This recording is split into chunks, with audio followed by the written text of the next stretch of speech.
Join me as I dive into this unfolding drama, because what started as a reflective essay has turned into a full-blown controversy that no one saw coming. At the center of it all are two familiar names from the Disney-era spotlight, and a reaction that sparked intense debate across social media. What really happened? Why did emotions run so high? And is there more beneath the surface than people initially realized? Hilary Duff and Ashley Tisdale have long been viewed as part of the same Disney generation. For many fans, their careers feel intertwined, shaped by the same era, the same pressures, and the same sudden leap into fame at a young age. Over the years, both women have spoken openly about growing up in the public eye and the challenges that came with it. Their friendship, often described as warm and supportive, symbolized a sense of solidarity that many admired. That history is exactly why the recent controversy surrounding Ashley Tisdale's essay felt so jarring to so many people. Ashley Tisdale recently shared a personal essay reflecting on her experiences in the entertainment industry. In it, she opened up about body image,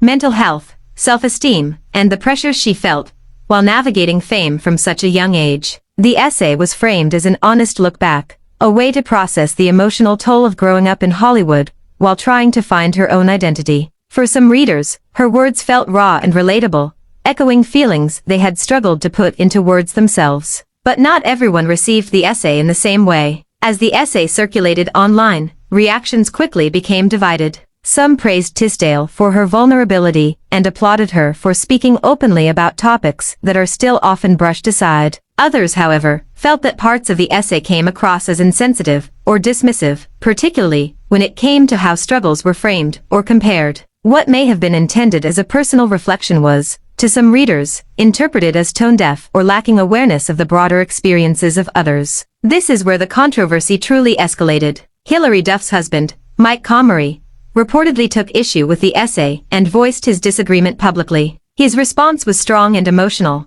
and it immediately caught people's attention. He criticized the essay's tone and messaging, claiming that it minimized or overlooked the very real struggles many people face. His most quoted reaction, calling the essay the most toxic thing he had ever read, spread rapidly across social media and entertainment news platforms. That single statement ignited a firestorm. Fans, critics, and commentators quickly chose sides. Some felt Comrie was justified in calling out what he perceived as harmful messaging. They argued that public figures have a responsibility to be mindful of how their words may affect others, especially when discussing sensitive topics, like mental health and body image. To them, his reaction resonated deeply, reflecting frustrations they had felt, but hadn't articulated themselves. Others, however, felt that the response went too far. Many defended Ashley Tisdale, emphasizing that the essay was about her own lived experience, not a universal statement meant to define anyone else's struggles. They argued that personal storytelling should not be policed to the point where people feel afraid to speak honestly. In their view, the backlash overshadowed the essay's intent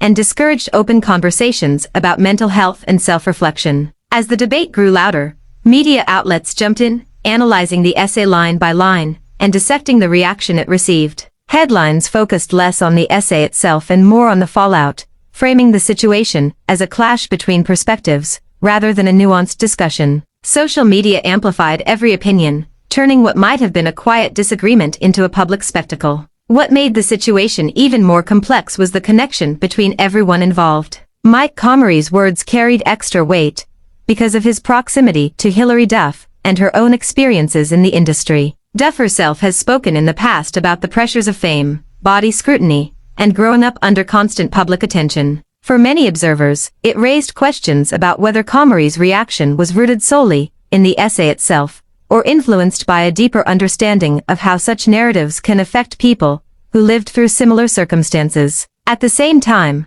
others questioned whether personal connections blurred the line between constructive criticism and emotional response. Was this about protecting a broader conversation, or was it a reaction driven by personal feelings? That question lingered as more people weighed in. The backlash against the essay was swift and intense. Social media platforms filled with posts dissecting Tisdale's words, with some users expressing disappointment and others expressing support. Comrie's comments became a rallying point for those who felt unheard, while critics of his response accused him of misinterpreting or oversimplifying the essay's message. As days passed, it became clear that the controversy wasn't just about one essay or one reaction. It tapped into a larger, ongoing conversation about how people share their stories, how those stories are received, and how public platforms amplify both intention and impact. It highlighted the fine line between speaking one's truth and acknowledging how that truth may land with others. For Ashley Tisdale, the essay was likely a moment of reflection and vulnerability. For Mike Comrie,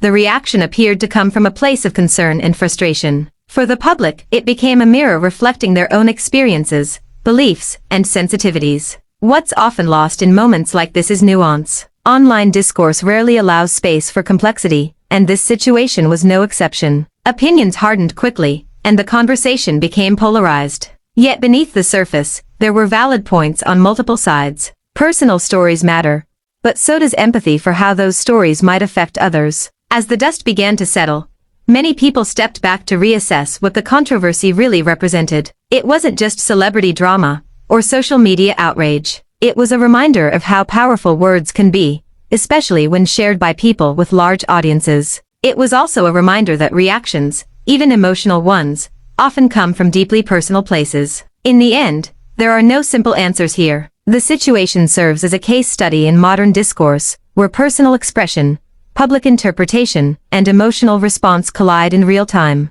It raises important questions about accountability, intention, and the responsibility that comes with having a platform. As conversations continue and perspectives evolve, one thing is clear: this controversy sparked dialogue far beyond the essay itself. And perhaps that, more than anything, is what will linger long after the headlines fade. If you have thoughts on this situation, share them below. Conversations like this only move forward when different perspectives are heard. And if you're interested in more discussions like this, be sure to stay tuned for more updates and breakdowns. Thanks for the watching and subscribe.